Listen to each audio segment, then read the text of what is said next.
Here at Helmuth Ford, we are a small town dealership with no hassle and no pressure.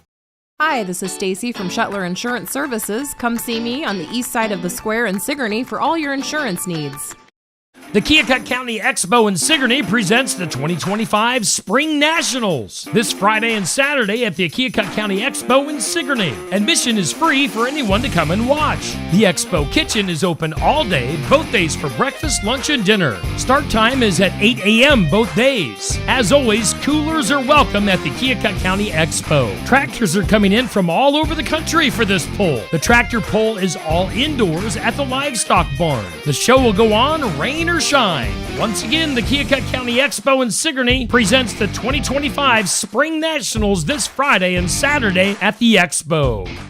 Jody's Journeys is going to the Noah's Ark and Creation Museum in Petersburg, Kentucky, May 27th through the 30th. Join Jody Greiner with Jody's Journeys and create memories for a lifetime with this incredible experience. Seats are extremely limited. Call Jody now to reserve your seat. Secure your spot with a $300 deposit. Experience Bible history at the life-size Noah's Ark. Contact Jody at 641-660-6417. Email her or go to Jody's Journeys on Facebook for more information. If you have a lot of trees on your land, use them as living fence posts. Hi, I'm Jody Henke. It saves you time and money over digging, setting, and maintaining a regular fence post as you're living the country life. Living the country life. Ideas and inspiration for your place in the country. You can find more information on today's topic and from previous shows by visiting us online at livingthecountrylife.com. We'll return to the show after these messages. Successful Farming presents the 15 Minutes with a Farmer podcast. In each episode, a successful farming editor has a quick conversation with a farmer, chock full of stories and advice from their area of agriculture. They're interesting, educational, and perfect for your busy schedule. Search for 15 Minutes with a Farmer wherever you download your podcasts.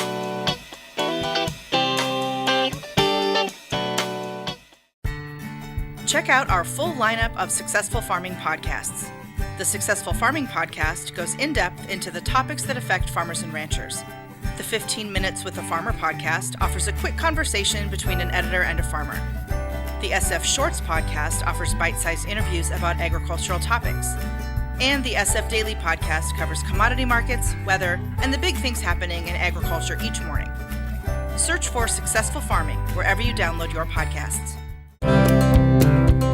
Using trees as living fence posts saves you time and money when putting up a fence. A disadvantage is you don't get to pick where the post should go, and you can't be obsessed with straight lines. Brett McLeod is a forestry professor, author, and homesteader in upstate New York. He says to minimize tree damage, do not staple fencing material directly on the trunk. Over time, as the trees build on their layers, the staples and the fence wire will become ingrown. There are ways to prevent this from happening. One method for living fence posts is to take a pressure-treated board and attach that to the tree. There's certain types of hardware. I recommend plastic-coated deck screws because they won't harm the tree. And then add your fence hardware to that board that you've attached to the tree. And what that does is it allows the tree to grow against the board without consuming all that hardware over time. You don't have to have big trees to make living fence posts. McLeod says a trimming technique known as pollarding keeps them a uniform size.